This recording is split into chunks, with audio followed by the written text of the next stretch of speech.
Dalang paligid, nakaka-relax. Na ano naman to, opisina? Ay, hindi. Bahay ko yan. Yan po yung bahay ito. Oo, Ganda. na nakapaya. Yan, ay, style na yan. Kaya nakapayo ni Ninoy noon. May ano yan, kapong ganyan.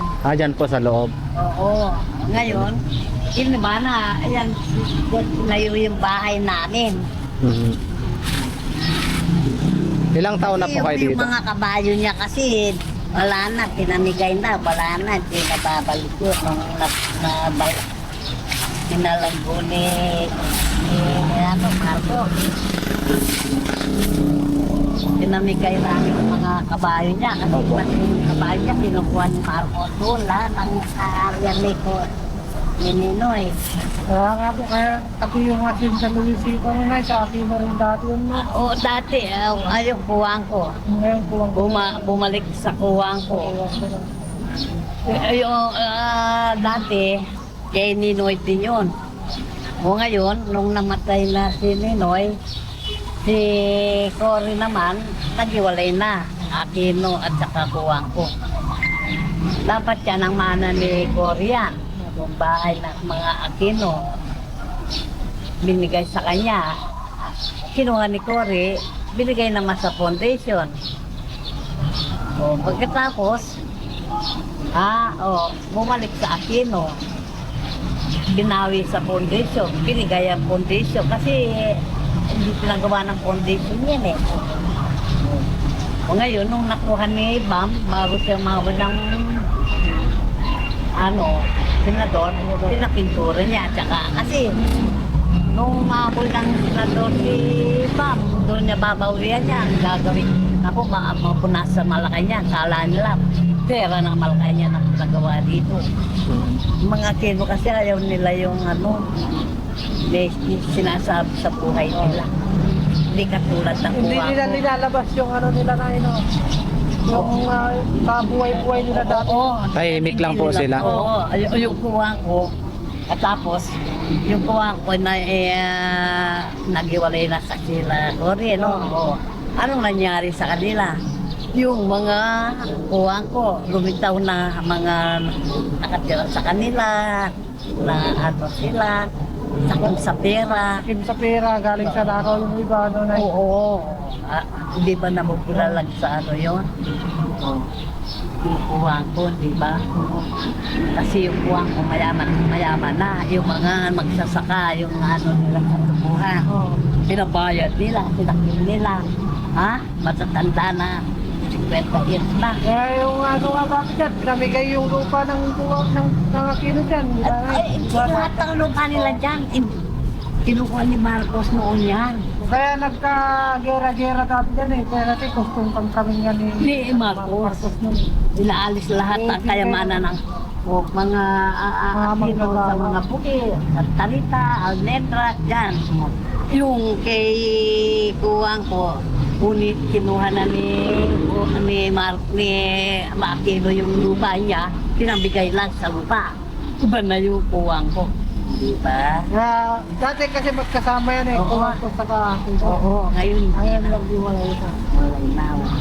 Kasi yung kuwang ko, maraming sinabi sa buhay nila, diba? Kaya yung naglabas ng ng mga Aquino eh. Yung kuha ko. Yung Aquino ay yung kuwang ko, maraming ginapas na nangyari, nagkalaban, nagka-gera-gera na sa kanila, diba? Kaya maraming namatay na tao dyan sa Senda Luisita dati. Oo. Dahil sa Kasi lumaban yung mga kawawa. Yung nagsasaka nila, tsaka pinabayad Kasi yung pinaglaban nila yung lupa nila eh. Oo. Kaya marami. Yung Aquino naman hindi, pinamigay lang. Oo. Yung nakatira, hindi na. Kasi kinukuha naman ni Marcos noon, ang lupa niya mga Aquino. Kinakamkam ni Marcos natin. Ibang klase talaga si Marcos. Ay, ba? O ngayon, nawala ano nangyari. Siya na namang nagbinoto natin. Ubus na. Kanya kay Cory, sabihin ko sa'yo, nakaupo. Yung mga tao dito sa Tarlac, galit sa mga Aquino kasi wala na pinagawa. Binayaran yung utang natin sa Malacanang, di ba? May pondo tayo, di ba? Bang meron tayong iiwamin, tayong kawawa, di ba? Si Pinoy din ganyan din. O ngayon na nangyari, puro sultang na tayo. Panganang siya ko, wala na kundo. Kawawa yung aabol. At tulad ni Bam ngayon, nung aabol na presidente yan. Oh, Dadat na naman, marami na namang utang. grabe yan. Ha? Parang yun yata, lalaban din yata si Bang ngayon eh, na presidente. O lalapit niya. Tayo na lang, diyan naka-Marcos kayo. Itutong sinasabi ko, tutuan na. Diba? Tayo kawawa, lalo tayo mapabaksak. Yung mayaman lalong lumataas. Tumataas. Tayong mga mahihirap, bumababa. Yung kay Korea, alam mo, nung nakawot, tsaka si Pinoy, yung mga nagbobot, naglalabada, nag-tricycle, o ngayon wala na. Lalong baksak. Kaya yung mga kino talaga dati, di nila nilalabas sa social media yung mga ano nila. Oo. Tahimik lang sila. Tahimik lang sila. Pero pumupunta pa po dito yung mga Aquino. Oo, pumunta. biglang darating. Yung bigla. mga kay Labot, at sila Dorian, sila Tese, yung mga anak nila pumupunta pa. Sila Chris Aquino po, hindi po. Oo, kailan lang dumaan dito, nasa San Miguel yan, andyan sa San Miguel. Di ba may nakapahinga. sakit si Chris Aquino? Oo, ngayon, tumaba na. Yung tumaba na. Tumaba na, gumaling na. Hindi mo maalis yung sakit na lakopos kasi cancer sa... Pero po sa Aquino pa rin talaga to. Oo, Asa? Aquino pa yan. Kinukuha ng Malacanang yan, anak, hindi binigay. Hindi binibigay. Kasi yayaman yung Malacanang dyan, di ba?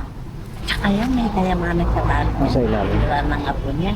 Hindi kinuha yung mga Aquino. May kayamanan sa lalo mo. Tama lang na huwag Kahit ibigay. nga Marcos dahil Kasi napaka-historical nung lugar na to eh. Dapat lang na ano lang yan. Oo, ganyan. Ingatan. Hindi, oo. Napakaganda. Hindi binigay sa Malacanang yan. Kahit Pinoy din, kinukuha ng Malacanang, hindi binigay. Parang may tunnel sa ilalim Oo, na. may ayan, nakakatayo kang ganyan nung hindi mo pumutok yung pinato mo. Oo, nung pumutok ang pinato mo, pumasok dyan. Yung agtanan namin yan, siyam. O, 3 na lang yung natira. Ay, siyam yan. Oo, lumubog kami sa lakar dyan. Butok. Oh, yung Mga bato-bato. Pumasok dyan na lang.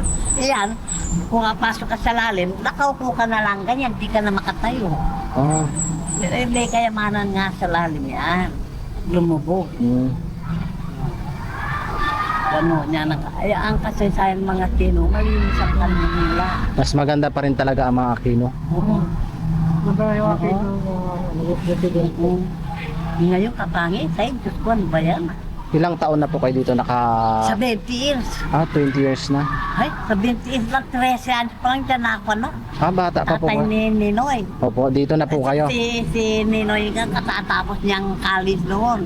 Dumating si Cory dyan, hindi na pinaalis. Sinuwebe pa lang si Ninoy noon. Aabol ng mayor.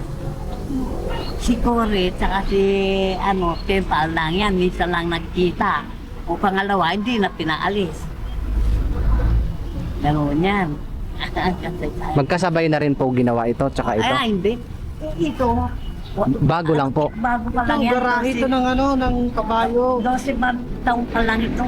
Kaya meron niya mga bakol ba kami, Oo, yan. talian ng Nakatali. bakol. Ibig sabihin. Pag nilililit yung kabayo, tinatali dito, hindi makagalaw-galaw. Kada isang butas siya may kabayo lang. Oo, yan. May kwarto-kwarto. Ito pala, tali pala to ng mga kabayo. Ang galing. Mayor, senador. Dati may kwarto-kwarto yan. Oh, diyan tinayo yung bahay namin. Dati po, wala pa po yan dati. Wala yan. Kwadro ng kabayo yan. Kwadro pala ng mga kabayo. Ang galing. Oo, ayan. Nyapin may tali. Hindi na nito kasaysayan ni Kasaysayan talaga. Yung kasing kabayo ni Ninoy nung gusto ni Marcos kinukuha rin. Pinamigay sa mga kapatid niya, mga kaibigan niya. Gustong kunin din ni Marcos yung kabayo. Oo, kinukuha pa rin yan. Ganda ng mga kabayo nila dati dito. Milyo-milyo yung kabayo anak yan. 2 milyon isang kabayo yan. Isang kabayo pag binili. Kamal, sumasayaw yung kabayo niya, malaki pa sayo. Yung ang inaano niya dyan, ikot ng ikot. Kasi sayang ng ating mga anak, wala ka mang makita ng iyong anak. Diyan sa mga pamangkin nila, walang nakasangkot. Walang Iba talaga ang Aquino. Siniraan lang sila sa sa mga social media. Oo. Nagnanakaw sila pero hindi naman. Oo. Hindi si lahat ng Aquino kasi hindi nila nilalabas sa social media yung Oo. So nagpapasalamat tayo kay nanay dahil pinayagan tayong makapasok dito sa ancestral house ng mga Aquino at nalaman natin yung mga kwento na talaga namang mas okay pa daw talaga ang Aquino. Dahil itong bahay na tinitirikan o tinitirahan nila, ito yung pinaglalagyan ng mga kabayo na humigit 2 milyon ang halaga. Tingnan nyo. Kaya napansin ko kanina pagpasok, bakit may mga bakal sa bawat gilid ng pintuan? Ibig sabihin, dyan daw tinatali yung mga mamahaling baka ng mga Aquino. 1, 2, 3, 4, 5, 6, 7. Tapos yung kabilang side na yan ay dinugtong na lang. Biruin mo, 2 milyong halaga ng isang kabayo lang dito na itinatali ng mga Pangulong Aquino. Kaso gustong kunin ng mga Marcos daw. Pero itatry natin magpalipad ng drone sa taas ng bahay na ito ng ancestral house. Grabe, may tunnel pala itong bahay na to. kasi yung So, Namatay na. grabe. nakuha na ng Ano na yun, nakalabas na yun. Wala na. Mga antik po yung loob. Oo. lahat yan ng Mga mga gamit pulos yan. na harap sa loob yan. Patong-patong yung tabla na yan naman. Pati- Iba tabla dito, iba sa loob. Ay, ibig sabihin yung tabla na yan sa labas. Mga sa bintana na yun. Opo. Nara yun. O, ganyan din sa loob. Sa loob. Halos lahat ng gamit antik. Oo, antik lahat. At saka kompleto pang gamit yan, anak. Ay, hindi po na ako kinukuha. Oo, yung mga antik-antik nila dyan. Ay, naku, nung nagnakaw lang ako dyan, kayaman ko na. Diba? Ay, hindi. Hindi. Oo. Kasi may pinag-aralan yung mga anak ko.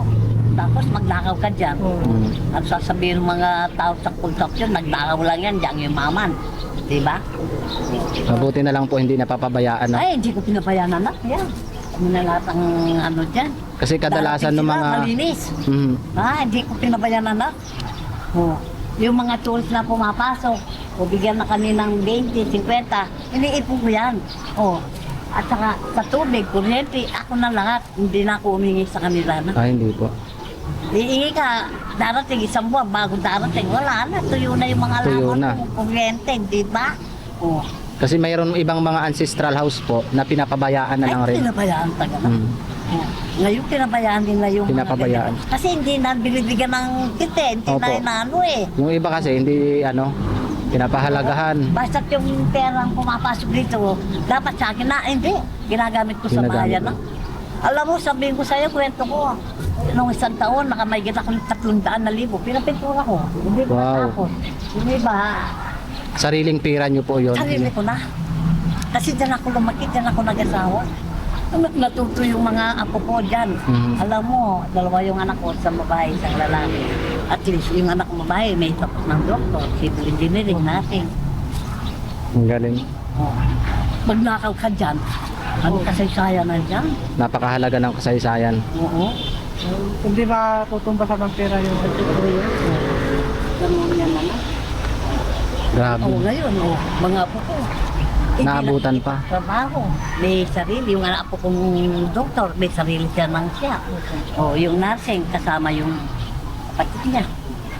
Diba? Kasi pagtrabaho ko ngayon, antayin mo ba So, yun?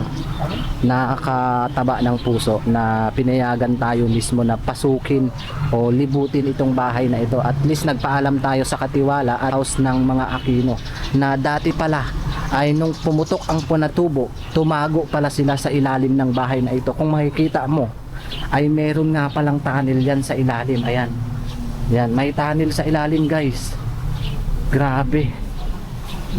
So let's G, magpalipad na tayo ng drone para maipakita ko na sa inyo yung buong palibot ng bahay ni Aquino. At puro antik daw yung loob nito ha.